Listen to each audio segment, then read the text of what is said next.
Welcome dear students. तो आज का हमारा जो टॉपिक है वो है British conquest of India.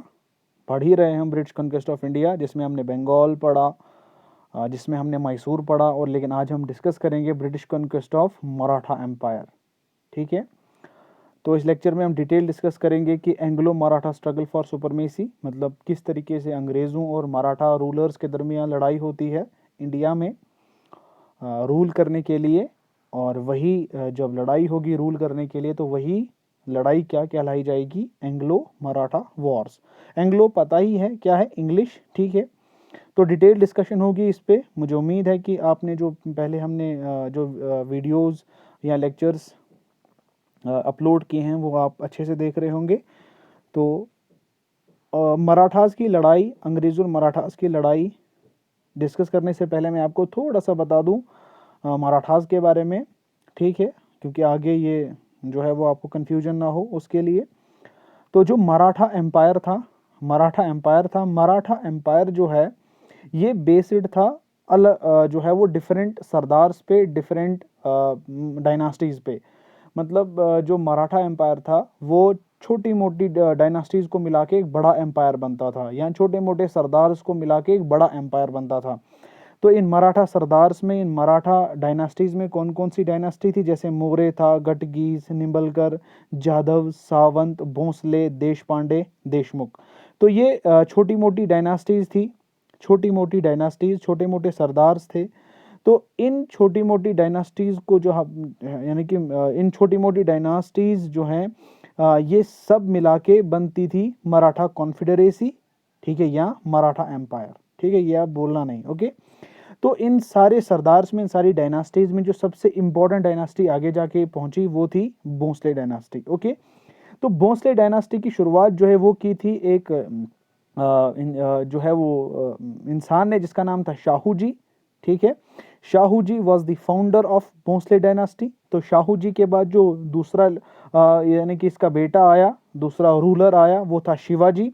Shivaji के बाद इसके शिवाजी के दो बेटे, एक का नाम था राजा राम, दूसरे का नाम था संभाजी। संभाजी रूलर बना। संभाजी के बाद इसका बेटा आया, that was Shahu ji second. Okay, तो हमारे लिए इम्पोर्टेंट क्या है? इम्पोर्टेंट हमारे लिए जो आगे आएगा मराठा वॉर्स में, एंग्लो मराठा वॉर्स में, वो होगा पेशवा। तो आपको ये पेशवा कभी समझ ही नहीं आएगा कि व्हाट वाज जो है वो दिस पेशवा, ये पेशवा क्या था, ये चीज़ें जो है आपको समझ नहीं आएंगी। लेकिन आप यहाँ ध्यान रखो, पूरा ये क्लियर हो जाएगा। तो ये पेशवा जो है ये एक पोस्ट का नाम था, जिस पोस्ट की शुरुआत जो है वो की थी शाहू जी ने। तो शाहू जी फाउंडर है भोंसले डायनास्टी का, और इसी ने एक जो है वो पोस्ट की शुरुआत की थी जिसका नाम था पेशवा। पेशवा जो था वो एक जो है वो मिनिस्टर होता था, एक छोटा सा मिनिस्टर होता था इस मराठा जो है वो कोर्ट में, मराठा दरबार में एक छोटी सी पोस्ट होती, छोटा सा मिनिस्टर होता था, जिसको जिसको ये बोलते थे पेशवा। तो इसकी शुरुआत किसने की? शाहू जी ने। ओके, तो ये छोटे मोटे काम ही संभालता था, जो भी जो है वो कोर्ट में होता था मराठास के। ओके, तो उसके बाद जो है शिवाजी के रूल में ये जो पेशवा की पोस्ट है ये काफ़ी डोमिनेंट बनती है, प्रोमिनेंट बनती है।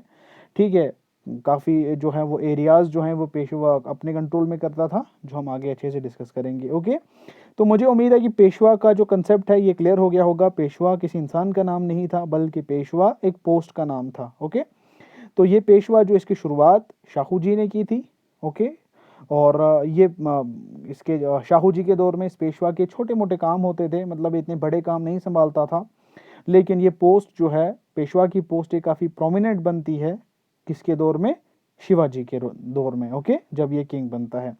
तो यहाँ मैं आपको दिखा दूं कि पेशवा जो है वो मराठास का रूल कहाँ कहाँ था। ठीक है ना, इंडिया में आप जरा गौर से देखना कि मराठास इंडिया में कहाँ रूल करते थे। ठीक है ना, ये देखिए, ये जो भी पिंक एरिया आप देख रहे हो, जो पिंक एरिया है, इस पूरे एरिया पे इंडिया में किसका रूल था? मराठास का। ठीक है, अच्छे से गौर करो कि मराठास का रूल कहाँ था इंडिया में। जो पिंक एरिया है, इस पूरे पिंक एरिया में रूल किन का था?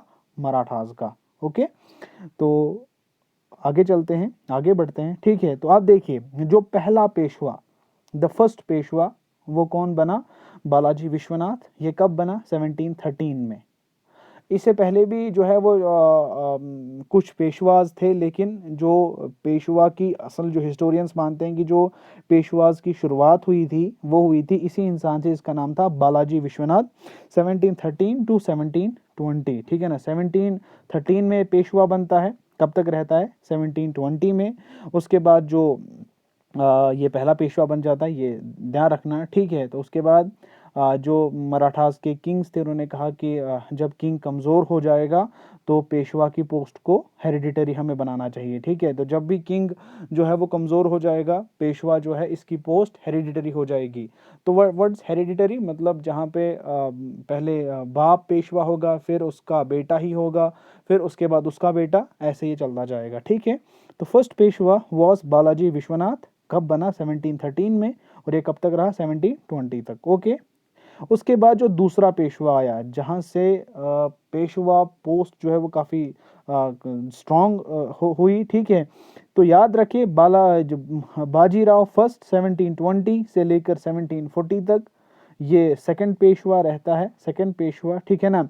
और जहन में रखिएगा यही सेकंड पेशवा जो है ये काफ़ी एरियाज़ को जो है वो अपने कब्ज़े में करता है, ठीक है ना। मतलब मराठास के कब्ज़े में करता है, पेशवा के ज़रिए ही काफ़ी एरियाज़ मराठास के अपने कब्ज़े में आ गए। और उसके बाद जो है यही पेशवा ये जो वो एरियाज़ जो हैं वो अलग अलग सरदार्स को देता है, अलग अलग डायनास्टीज़ को देता है। जैसे ग्वालियर अपने यानी कि पेशवा अपने कब्ज़े में करता है तो ये सिंधिया को दिया। नागपुर अपने कब्जे में करता है ये भोंसले। पेशवा खुद जो है वो पुणे में बैठता था। बड़ौदा जो है ये बड़ौदा यानी कि ये एक दूसरा सरदार था, दूसरी डायनास्टी थी मराठास में ही, गेकवाड़, ठीक है। और उसके बाद जो इंदौर है ये होलकर को दिया। मतलब ऐसे ये जो छोटे मोटे सरदार थे, ये जो छोटे मोटी डायनास्टीज थी, इन सब को मिला के मराठा एम्पायर बनता था। लेकिन मराठा एम्पायर का जो सेंटर था वो था वही जहाँ पेशवा बैठता था, दैट वाज पुणे, ठीक है ना। पुणे जो था ये सेंटर था मराठा एम्पायर का, क्योंकि वहाँ सेंटर किसका था? पेशवा का, वहाँ पेशवा बैठता था, ओके। तो चलो हम आगे डिस्कस करते हैं। ये सारी चीज़ें जो हैं वो एंग्लो मराठा वॉर्स डिस्कस करने में इंपॉर्टेंट है, ओके। तो who was the first Peshwa? बताओ कौन था? बालाजी विश्वनाथ, याद है ना, 1713। उसके बाद इसका बेटा आया, क्या नाम था इसका? Bajirao first, okay. Bajirao first के दो बेटे थे, आप ध्यान रखना, ठीक है। Bajirao first had two sons. एक का नाम था बालाजी बाजीराव या नाना साहिब, दूसरे का नाम था रघुनाथ राव, ठीक है। बाजीराव फर्स्ट के दो बेटे, वन वॉज बालाजी बाजीराव या नाना साहिब, दूसरा कौन था? रघुनाथ राव। रघुनाथ राव जो है इसकी तमन्ना थी कि मैं पेशवा बनूं, लेकिन पेशवा बनता है बालाजी बाजीराव, ठीक है। और जो ये रघुनाथ राव था इसकी ये काफ़ी शिद्दत से चाहता था कि नहीं, पेशवा मुझे बनना चाहिए, लेकिन इसमें वो क्वालिटीज़ नहीं थी पेशवा बनने की, ठीक है। तो पेशवा कौन बना? बालाजी बाजीराव, ओके। तो जब इस बालाजी बाजीराव की मौत होती है, ठीक है ना, तो रघुनाथ राव को लगता है कि भाई अब तो अपना नंबर आने वाला है, अब मैं पेशवा बनूंगा, ठीक है। कंफ्यूजन नहीं रखना जहन में, ठीक है ना। बालाजी विश्वनाथ पहला पेशवा, इसका बेटा कौन था? बाजीराव फर्स्ट। बाजीराव फर्स्ट के दो बेटे, रघुनाथ राव और दूसरा कौन था? बालाजी बाजीराव या नाना साहिब। पेशवा कौन बना? बालाजी बाजीराव। बनना कौन चाहता था? रघुनाथ राव।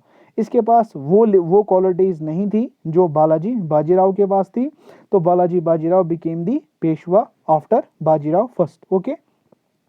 जब बालाजी बाजीराव की मौत हुई, बालाजी बाजीराव या नाना साहिब की मौत हो गई, तो क्या हुआ? रघुनाथ राव को लगा कि भाई कोई बात नहीं, अगर मैं बाजीराव के बाद पेशवा नहीं बना, अब बन जाऊंगा बालाजी बाजीराव की मौत के बाद। लेकिन ऐसा नहीं हुआ। जब बालाजी बाजीराव की मौत हुई तो इसका बेटा आया, माधवराव पेशवा बन गया। और रघुनाथ राव को गुस्सा आया, बोला भाई क्या कर रहे हो यार, बोला मैं इतना एक्सपीरियंसड हूँ, मुझे इतनी सारी चीज़ें आती हैं, मैं एज में भी बहुत ज़्यादा बड़ा हूँ, बहुत ज़्यादा नहीं बल्कि माधवराव से बड़ा था, ठीक है। बोला यानी ये तुम लोगों ने कल के लौंडे को जो है वो पेशवा बनाया और मेरे को ऐसे ही रखा, ये तुम लोगों ने अच्छा नहीं किया। तो ये रघुनाथ राव उठता है, ये कत्ल कर देता है, किसका? ये कत्ल कर देता है माधव राव का, ठीक है ना। ध्यान रखो यहाँ पे माधव राव का मर्डर किसने किया? रघुनाथ राव ने। वो क्यों किया? पेशवा बनने के लिए, ठीक है। तो जहन में रखिए माधव राव मार देता है माधव राव को। माधव राव जो है उसको कौन मारता है? रघुनाथ राव। क्यों मारता है वो? इसलिए क्योंकि इसको पेशवा बनना था, ठीक है। लेकिन क्या हुआ, इस माधव राव का बेटा था जिसका नाम था नारायण राव, जो लीडर्स थे या आर्मी चीफ्स थे, उन्होंने रघुनाथ राव को पेशवा नहीं बल्कि माधव राव के बेटे नारायण राव को एक्सेप्ट किया एज नेक्स्ट पेशवा। कहानी पूरी समझ में आ गई, ठीक है ना। तो बताओ माधव राव को किसने मारा? रघुनाथ राव ने। क्यों मारा? पेशवा बनने के लिए। तो क्या पेशवा बना? नहीं। पेशवा कौन बना? माधव राव का बेटा, क्या नाम था? नारायण राव। तो अब मुझे बताइए क्या रघुनाथ राव को गुस्सा आएगा? बहुत ही गुस्सा आएगा। बोला यार मारता मैं जा रहा हूं और पेशवा कोई और बनता जा रहा है। जो भी मिलिट्री लीडर्स, जो काफी एक्सपीरियंस्ड लीडर्स थे वहां पे मराठा एम्पायर में, उन्होंने एक्सेप्ट नहीं किया रघुनाथ राव को एज पेशवा। उन्होंने पेशवा किसको बनाया? नारायण राव को। तो काफी गुस्सा। तो क्या करेगा रघुनाथ राव? रघुनाथ राव जो है ये जाएगा अंग्रेजों के पास। बोला मेरा कोई दोस्त नहीं है, बोला मुझे पेशवा नहीं बनाया, कल के लौंडे पेशवा बन रहे हैं और मेरे को पेशवा नहीं बनाया जा रहा, ठीक है। तो रघुनाथ राव क्या करेगा? ये अंग्रेजों के पास जाएगा और अंग्रेजों के साथ एक ट्रीटी साइन करेगा जिसका नाम है ट्रीटी ऑफ सूरत, ठीक है। तो याद रखिए ये ट्रीटी 1775 में यानी कि साइन होती है। यानी कि रघुनाथ राव जाता अंग्रेजों के पास, बोला देखो मेरे को पेशवा नहीं इन लोगों ने बनाया, मैं चुन चुन के बदले लूंगा इनके साथ। तो अंग्रेज लोग भी इसी का इंतजार कर रहे थे। अंग्रेज लोग जो हैं वो कहेंगे रघुनाथ राव से, बोला कोई बात नहीं, वी आर योर फ्रेंड्स, ठीक है। रघुनाथ राव कहेगा कि बोला तुम मेरा साथ दो इन कमीनों के खिलाफ, इन मराठास के खिलाफ, मैं इनको दिखा दूंगा कि मुझ में भी दम है। तो जहन में रखिएगा इन्हीं बातों को चलते जो रघुनाथ राव है ये ट्रीटी साइन करेगा अंग्रेजों से, जिस ट्रीटी का नाम होगा ट्रीटी ऑफ सूरत। और ये कब साइन होगी? 1775 में। और याद रखना इस ट्रीटी में क्या होता है? इस ट्रीटी में होता यह है कि अंग्रेज लोग हेल्प करेंगे किसकी? रघुनाथ राव की। और रघुनाथ राव बदले में क्या करेगा? ये अंग्रेजों को 2 टेरिटरीज देगा, 1 सलसेत एंड सेकेंड बसेन, ठीक है ना। बोला हम आपको जो है वो यानी कि मैं आपको सलसेत और बसेन दूंगा, तुम यानी कि तुम लोग मेरी मदद करो किनके खिलाफ? मराठास के खिलाफ। तो जब ये बात बाकी मराठास को पता चलेगी कि रघुनाथ राव ने जो ट्रीटी की है, तो यही ट्रीटी जो है, यही ट्रीटी करवाएगी जंग किनके दरमियान? अंग्रेजों और मराठास के दरमियान। तो होगी यहाँ पे फर्स्ट एंग्लो मराठा वॉर। ये कब से कब तक होगी? 1775 से लेकर 1782। तो काफी ज्यादा चीजें जो है वो इस जंग में होती है जो हमारे लिए बिल्कुल इंपॉर्टेंट नहीं है, ओके। तो उसके बाद जंग चली, काफी टेरिटरीज जो हैं वो मराठास ने अंग्रेजों की कब्जे में की, तो काफी टेरिटरीज अंग्रेजों ने मराठास की कब्जे में की। तो उसके बाद जब जंग चली तो देखिए 6-7 साल जंग चलती है। तो उसके बाद यानी कि ट्रीटी साइन होती है, ठीक है ना। तो ट्रीटी अंग्रेजों और मराठास के दरमियान जिसका नाम है ट्रीटी ऑफ सलबाय। ये ट्रीटी कब साइन होती है? 1782 में बिटवीन मराठास एंड इंग्लिश। और इस ट्रीटी का कंक्लूजन ये निकलता है कि हम इस्टेब्लिश करेंगे स्टेटस को। स्टेटस को क्या होता है? स्टेटस को होता है कि मतलब जो टेरिटरीज मराठास की हैं अंग्रेजों के कब्जे में आई है वापस दे दो, ठीक है। जो मराठास के कब्जे में अंग्रेजों की टेरिटरीज आई हैं वापस दे दो हमें जो है, यानी कि दोनों को मिलकर मतलब अंग्रेजों और मराठास को मिलकर किस पे हमला करना है? मैसूर पे, मैसूर को हटा देना है। तो बैकग्राउंड में कहीं ना कहीं जो है वो एंग्लो मैसूर वॉर्स भी हो रहे थे, और एंग्लो जो हम डिस्कस कर चुके हैं, जो कल हमने जो है वो लेक्चर अपलोड किया था, ठीक है। उम्मीद है आपने वो देखा होगा। तो ट्रीटी ऑफ सूरत से फर्स्ट एंग्लो मराठा वॉर शुरू होती है और ट्रीटी ऑफ सलबाई से फर्स्ट एंग्लो मराठा वॉर खत्म हो जाती है, जिसमें क्या इस्टेब्लिश होता है, स्टेटस क्वो, ठीक है ना, तो मतलब जो जैसे है उसको वैसे ही रहने दो। ओके, चलिए फर्स्ट एंग्लो मराठा वॉर पता चला कब से कब तक हुई, 1775 से लेकर 1782 तक हो गया। उसके बाद क्या हुआ ये कि यहाँ पे होती है सेकेंड एंग्लो मराठा वॉर, ठीक है। अगर सेकेंड एंग्लो मराठा वॉर हुई तो कैसे हो गई, या इसके भी तो कुछ रीजंस होंगे, कॉजेज होंगे। तो किस तरीके से सेकेंड एंग्लो मराठा वॉर होती है 1803 टू 1806, याद रखिएगा 1803 टू 1806 में ये यानी कि होती है कौन सी war, second Anglo Maratha war. तो इसके जो रीजंस हैं वो होते हैं internal conflict within the Maratha confederacy, मतलब अंदरूनी लड़ाई, मराठास के अंदरूनी लड़ाई। कहीं होलकर बोलता था मैं रूल करूंगा, सिंधिया बोलता था नहीं मैं, पेशवा बोलता था नहीं मैं, बाकी जो सरदार डायनास्टीज थी बोलता नहीं नहीं मैं, हम रूल करेंगे।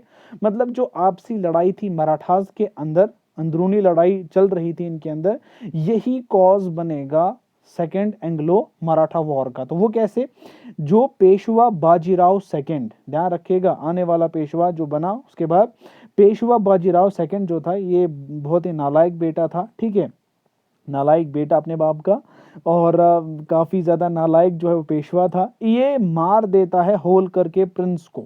अब देखिए होलकर, सिंधिया, गेकवाड, भोंसले, इन सब को मिलाकर क्या बनता था, मराठा एम्पायर। तो ये काफी डरपोक था, ठीक है। तो ये किसको मार देता है, होलकर के प्रिंस को, और मारने के बाद क्या करता है, ये भाग जाता है पुणे से। पूना में क्या कर रहा था, बताया आपको कि पूना में ही जो है वो बेस था पेशवा का सेंटर वहीं था, ठीक है। और जो ये होलकर हैं ये दूसरा पेशवा बनाते हैं किसे, विनायक राव को। विनायक राव बोला तू हमारा पेशवा होगा, बोला जो पेशवा बाजीराव सेकंड था वो हमारा पेशवा नहीं, क्योंकि उसने होलकर के प्रिंस को मार दिया, हमारे प्रिंस को, राजकुमार को मार दिया। और उसके बाद पेशवा जो है वो भाग जाता है पुणे से, ठीक है। और जो होलकर हैं वो दूसरे पेशवा को इंस्टॉल करते हैं जिसका नाम था Vinayak Rao as their next Peshwa.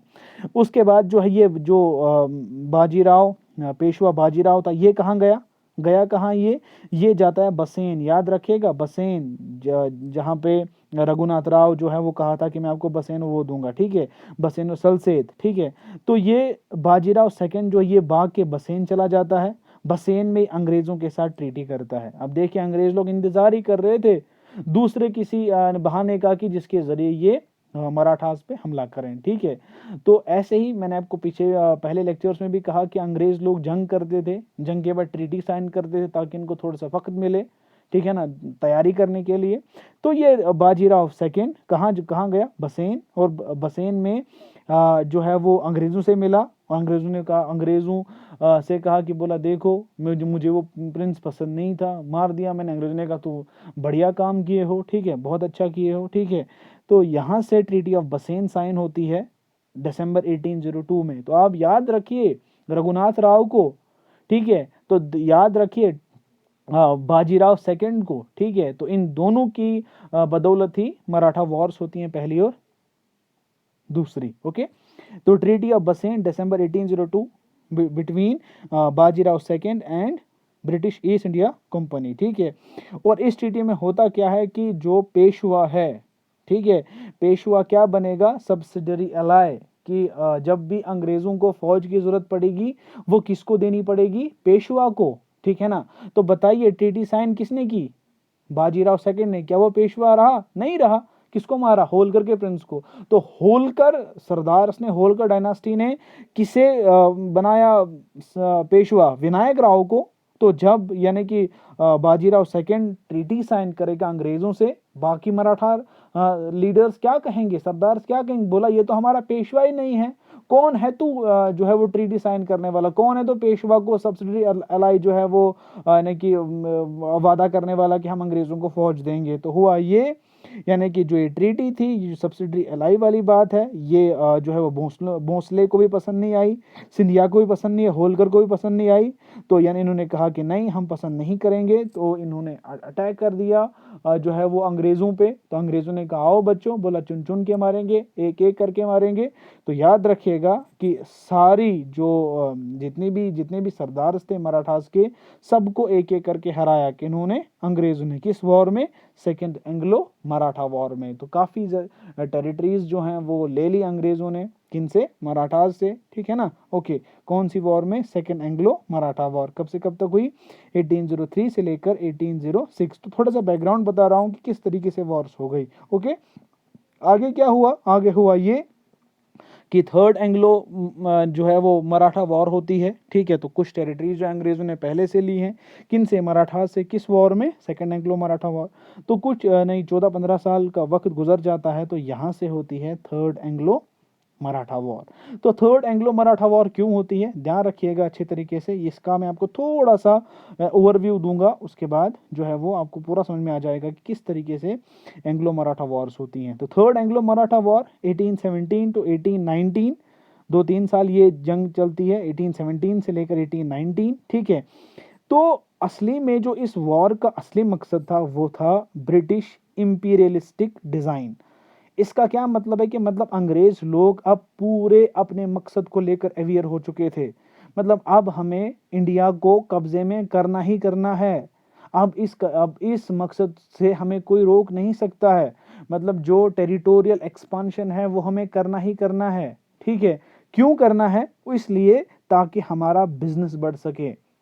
अब याद रखिएगा, ब्रिटिश बिजनेस इंटरेस्ट, बोला जितने इलाके हमारे पास इंडिया के होंगे उतने हमारे पास रिसोर्सेज आएंगे, जितने रिसोर्सेज आएंगे उतने हम ब्रिटेन भेजेंगे, जितने ब्रिटेन भेजेंगे उतना पैसा आएगा, जितना पैसा आएगा उतना जो है वो हमें प्रॉफिट मिलेगा।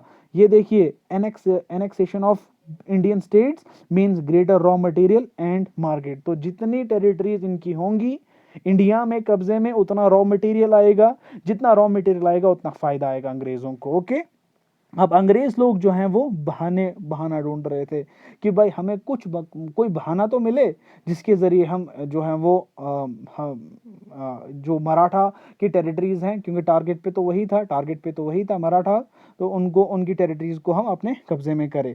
तो जो ये एक्सक्यूज है, जो ये इनके पास जो है वो इनको बहाना चाहिए था, वो बहाना प्रोवाइड किया पिंडारीज ने। तो पिंडारीज भी एक ग्रुप था इंडिया में, ठीक है। और दूसरा जो इनको बहाना मिला वो था डायरेक्ट कॉन्फ्लिक्ट का। तो इन दोनों के तहत, पिंडारीज और डायरेक्ट कॉन्फ्लिक्ट के तहत, इन्होंने मराठास पे अटैक किया। अटैक करने के बाद इन्होंने जो पूरी मराठा कॉन्फेडरेसी थी उसे खत्म कर दिया। मतलब मराठास को पूरा जो है वो यानी कि क्रिपल कर दिया, पूरे मराठास को जो है वो हरा दिया इस थर्ड एंग्लो मराठा वॉर में। उसके बाद 13 जून 1817 में यहाँ पे एक फेमस पैक्ट साइन होता है, पूना पैक्ट। पूना पैक्ट के तहत जो पूरा मराठा कॉन्फेडरेसी थी उसे तोड़ दिया, और जो पेशवा की पोस्ट थी उसे भी एबॉलिश कर दिया। बोला आज के बाद नो पेशवा, आज के बाद नो मराठा, आज के बाद नथिंग। बोला सिक्का किनका चलेगा, अंग्रेजों का, ठीक है। तो अब देखिए किस तरीके से इन्होंने किनको हराया। पहले बंगाल से शुरुआत की थी, बंगाल के बाद कहाँ गए, अरे भाई मैसूर गए, मैसूर के बाद किनको हराया, मराठास को। तो मराठास के बाद जो इनका अगला टारगेट है वो है सिख, और सिख लोग कहाँ थे, पंजाब में, ठीक है। तो इस पे एक अलग लेक्चर आएगा, क्योंकि अगर मैंने इसी लेक्चर में ये सब पढ़ाया तो ये लेक्चर काफ़ी लेंथी हो जाएगा, ठीक है। तो सिख और पॉलिसीज पे एक ही लेक्चर आएगा, फिर उसके बाद ये चैप्टर जो है ये कंप्लीट हो जाएगा। ओके, मुझे उम्मीद है आप जो वो समझ रहे होंगे चीज़ों को अच्छे तरीके से। जहाँ भी आपको समझ ना आए तो आप मुझसे पूछिए, ठीक है, तो मैं आपको आंसर करूँगा अच्छे तरीके से। लेकिन करना ये है कि लेक्चर को अच्छे से देखना है, सब्र से देखना है, ठीक है, तब जाके आपको चीज़ें समझ में आ जाएंगी। ओके।